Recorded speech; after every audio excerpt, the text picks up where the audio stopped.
शहदाद कोट वेझो कार इल्ज़ाम हेठि जवाबदार पंहिंजी वेगी माउ खे फायरिंग करे क़त्ल करे छॾियो आहे। उन हवाले सां तफ़सील ॿुधाइण लाइ असां सां लाइन ते मौजूदु आहे शहदाद कोट मां महरान टीवी जो रिपोर्टर ज़मीर खैर। जी ज़मीर, वाक़े बाबति छा तफ़सील आहिनि?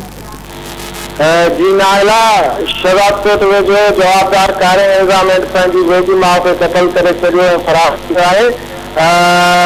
सिजावल ज़ोन जे मस्ती पाड़े में जवाबदार नदीम पुत्र उस्मान मस्ती कार इल्ज़ाम हेठि पीछू पिस्टल जा फायर करे पंहिंजी अहिड़नि वरनि जी वेगी माउ नजमा दी लुत्फ़ मस्ती खे सॼे ते क़त्ल करे छॾियो आहे ऐं वाक़े बाद फरार थी वियो आहे।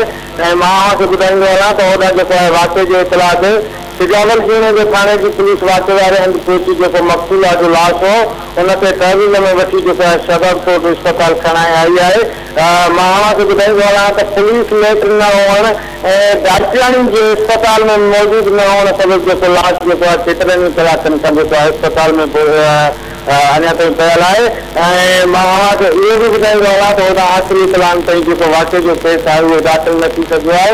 मां खे ॿुधायां त इहो पिणु ॿुधायो वञे थो त पुलिस जवाबदार खे गिरफ़्तार करे वरितो आहे, पर पुलिस राब्ते करण बाद हुनजी गिरफ़्तारी तस्दीक न आहे करे सघी। ज़मीर, तव्हांजी महिरबानी।